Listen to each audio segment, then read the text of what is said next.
गरीब किसान लेंचो का खेत में खड़े होकर आसमान की ओर इंतजार भरी निगाहों से देखना इस कहानी की शुरुआत से मेल खाता है। आइए इस कहानी का विस्तार से विश्लेषण करें और लेंचो के चरित्र, उसकी परिस्थितियों और कहानी के केंद्रीय विषयों पर प्रकाश डालें। कहानी का सारांश। लेंचो एक मेहनती लेकिन गरीब किसान है जो अपने परिवार के साथ एक साधारण जीवन जीता है। उसकी आजीविका पूरी तरह से उसके खेतों की फसल पर निर्भर है। कहानी की शुरुआत में लेंचो अपने खेत में खड़ा है, आसमान की ओर देख रहा है क्योंकि उसकी फसल को बारिश की सख्त जरूरत है। उसकी निगाहें उम्मीद और प्रार्थना से भरी हैं क्योंकि बारिश ही उसकी फसल को बचा सकती है। जब बारिश आती है, लेंचो खुशी से भर जाता है, मानो उसकी प्रार्थना सुन ली गई हो। लेकिन जल्द ही यह खुशी मायूसी में बदल जाती है क्योंकि बारिश ओलावृष्टि में बदल जाती है जो उसकी पूरी फसल को नष्ट कर देती है। लेंचो की दुनिया उजड़ जाती है क्योंकि फसल ही उसके परिवार का एकमात्र सहारा थी। लेंचो का विश्वास और पत्र। लेंचो का ईश्वर में अटूट विश्वास है। वो मानता है कि ईश्वर उसकी मदद जरूर करेगा। इस विश्वास के साथ वो एक अनोखा कदम उठाता है। वो ईश्वर को एक पत्र लिखता है जिसमें वो 100 पैसों की मांग करता है ताकि वो अपने परिवार का भरण पोषण कर सके और अगले साल के लिए बीज खरीद सके। वो इस पत्र को डाकघर में भेज देता है, ये सोचकर कि ईश्वर उसकी पुकार सुन लेगा। डाकघर के कर्मचारी, खासकर डाकपाल, लेंचो का पत्र पढ़कर हैरान हो जाते हैं। वे उसके इस भोले विश्वास से प्रभावित होते हैं, लेकिन साथ ही उसकी सादगी पर हंसते भी हैं। फिर भी डाकपाल और अन्य कर्मचारी लेंचो की मदद करने का फैसला करते हैं। वे अपने पास से पैसे इकट्ठा करते हैं, लेकिन 100 पैसों की पूरी राशि जुटा पाना उनके लिए मुश्किल होता है। अंततः वे लगभग 70 पैसों इकट्ठा करके लेंचो को ईश्वर के नाम से भेज देते हैं। लेंचो की प्रतिक्रिया। जब लेंचो को पैसा मिलता है, वह इसे ईश्वर की कृपा मानता है, लेकिन राशि देखकर उसे गुस्सा आता है।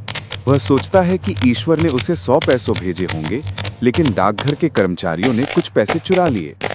वह फिर से एक पत्र लिखता है जिसमें वह ईश्वर को धन्यवाद देता है, लेकिन साथ ही शिकायत करता है कि उसे पूरी राशि नहीं मिली। वह अनुरोध करता है कि अगली बार पैसे सीधे उसे भेजे जाएं, न कि डाकघर के बेईमान कर्मचारियों के माध्यम से। कहानी के विषय और संदेश। विश्वास की शक्ति। लेंचो का ईश्वर में अटूट विश्वास कहानी का केंद्र है। उसका भोलापन और सादगी दिखाती है कि वह कितनी गहराई से ईश्वर पर भरोसा करता है। यह विश्वास उसे निराशा के क्षणों में भी हिम्मत देता है। मानवता और दया। डाकघर के कर्मचारियों का लेंचो की मदद करने का प्रयास मानवता की अच्छाई को दर्शाता है। वे भले ही लेंचो के विश्वास को पूरी तरह न समझें, लेकिन उसकी परेशानी को देखकर उसका साथ देते हैं। वास्तविकता और भ्रम। लेंचो की यह धारणा कि डाक कर्मचारी बेईमान है, एक विडंबना पैदा करती है। वह ईश्वर में तो विश्वास करता है, लेकिन इंसानों पर भरोसा नहीं करता। यह दिखाता है कि उसका विश्वास कितना सरल लेकिन एक तरफा है। प्रकृति और मनुष्य का संबंध। लेंचो की कहानी एक किसान के रूप में प्रकृति पर उसकी निर्भरता को उजागर करती है।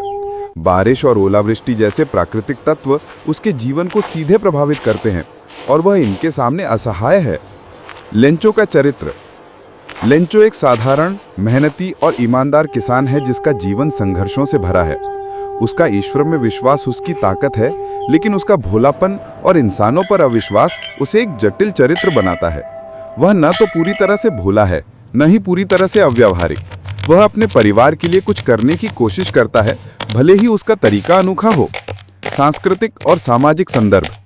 यह कहानी लैटिन अमेरिकी साहित्य की परंपरा से आती है, जहां गरीबी, प्रकृति और विश्वास जैसे विषय अक्सर उभरते हैं। लेंचो की कहानी मेक्सिको जैसे ग्रामीण क्षेत्रों के उन किसानों की वास्तविकता को दर्शाती है जो प्रकृति और सामाजिक व्यवस्था की अनिश्चितताओं के बीच जीते हैं। आपकी रुचि के आधार पर आपने लेंचो के खेत में खड़े होने और आसमान की ओर देखने के दृश्य का जिक्र किया। अगर आप इस कहानी के किसी खास पहलू, जैसे कि लेंचो का विश्वास, डाक कर्मचारियों की भूमिका या कहानी का नैतिक संदेश पर और चर्चा करना चाहते हैं तो कृपया बताएं। इसके अलावा अगर आप चाहें तो मैं इस कहानी को हिंदी साहित्य के अन्य पात्रों या कहानियों से जोड़कर भी विश्लेषण कर सकता हूं। क्या आप कोई विशेष दिशा चाहेंगे?